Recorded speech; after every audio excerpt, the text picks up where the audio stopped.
This is a summary of the story The Necklace. Although Mathilde Loisel is beautiful and attractive, she believes she was born into a low-income household. She was wed off to a lowly Ministry of Education clerk who can only afford to support her in a modest but pleasant way.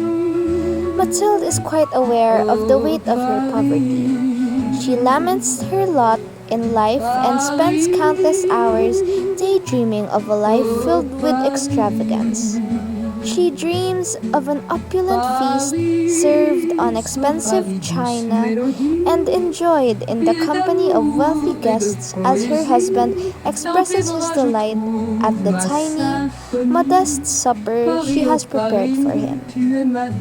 She doesn't have any expensive jewelry or clothes, but she lives for these things alone. She believes she is not desirable without them. She only has one affluent friend, Madame Forestier, and she avoids going there because it breaks her heart.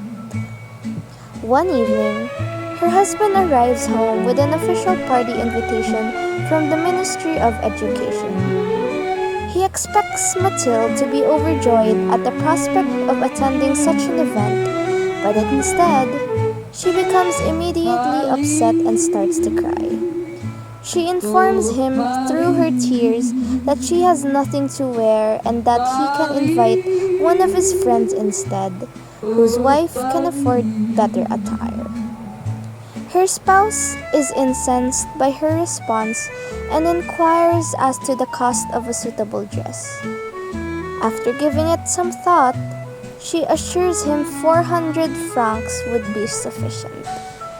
Although he disagrees with the amount silently, her spouse allows her to take the cash. Mathilde begins to act strangely as the party draws near.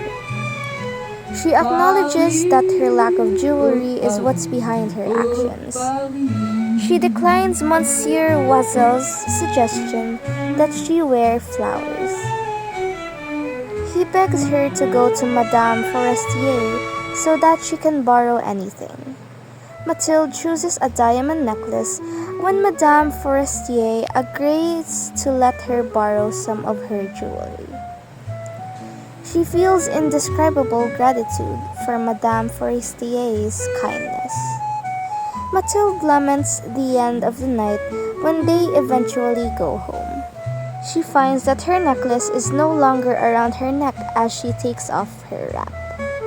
Monsieur Loisel rushes outdoors and follows their path again in a state of terror. She waits for him while sitting in terror. He arrives home much later in a worsening panic since he has not discovered the jewelry. He gives her instructions to write to Madame Forestier and inform her that the necklace's clasp has been broken and that she is having it repaired. They keep searching for the necklace. Monsieur Loisel says that they should look into replacing it when a week has passed. They look in numerous jewelry stores for a necklace like that and eventually locate one.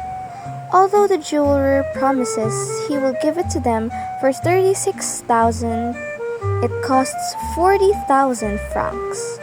The Loisels spend a week scraping together money from various sources while mortgaging their future. Monsieur Loisel buys the necklace after 3 days. Madame Forestier is irritated that Mathilde took so long to get the necklace back, but she doesn't open the case to look inside when Mathilde gives it to her in its case. Mathilde feels at ease. The Loisels started leading a life of abject poverty. They fire their servant and relocate to a more compact residence. Mathilde spends her entire day performing the labor-intensive housework while Monsieur Loisel works 3 jobs. 10 years pass through this hardship, but at the end, they have paid off their obligations. Mathilde's exceptional beauty has now faded, and she now resembles other ladies from low-income households.